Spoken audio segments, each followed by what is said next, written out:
മാങ്കുളത്ത് വനം വകുപ്പ് ഉദ്യോഗസ്ഥനെ മർദ്ദിച്ചെന്ന പരാതിയിൽ പ്രദേശവാസി അറസ്റ്റ് ചെയ്തതിനെതിരെ ജനകീയ സമരസമിതിയുടെ പ്രതിഷേധം നടന്നു.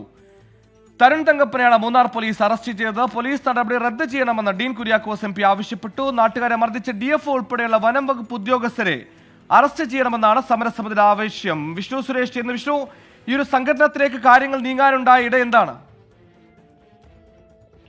സുഹൈലെ, കഴിഞ്ഞ ദിവസം മാങ്കുളത്തെ വാച്ച് ടവറുമായി ബന്ധപ്പെട്ട് ചില തർക്കങ്ങൾ നിലനിന്നിരുന്നത് പട്ടയഭൂമിയിലാണെന്ന് പഞ്ചായത്തും അത് വനഭൂമിയിലാണെന്ന് വനം വകുപ്പും അവകാശപ്പെട്ടിരുന്നു. ഇതുമായി ബന്ധപ്പെട്ട അവിടെ പ്രതിഷേധവും പിന്നാലെ അത് സംഘർഷത്തിലേക്കും കലാശിരുന്നു. ഈ സംഘർഷത്തിൽ ഇരു വിഭാഗത്തിലെ ആളുകൾക്കെതിരെയും കേസെടുത്തിരുന്നു.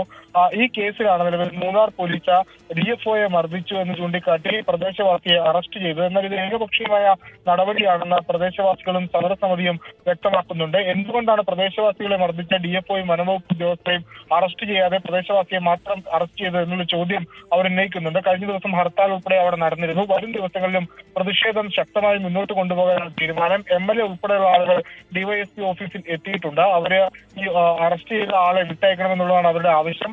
ഇടുക്കി MP ഡീൻ കുര്യാക്കോസ് വിഷയത്തിൽ ഇടപെട്ടിട്ടുണ്ട്. പോലീസ് നടപടികൾ എത്രയും പെട്ടെന്ന് റദ്ദ് ചെയ്യണം എന്നുള്ളതാണ് അദ്ദേഹം ആവശ്യപ്പെടുന്നത്.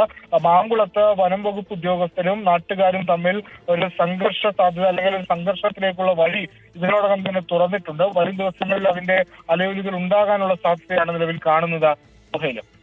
ശരി, വിഷ്ണുവാണ് വാർത്ത വിശദാംശങ്ങൾ നൽകിയത്. കാടിറങ്ങുന്ന വന്യമൃഗങ്ങളെ കൊണ്ടും വീര്യം കാട്ടുന്ന വനം വകുപ്പ് ഉദ്യോഗസ്ഥരെ കൊണ്ടും പൊറുതിമുട്ടിയിരിക്കുകയാണ് നാട്ടുകാർ.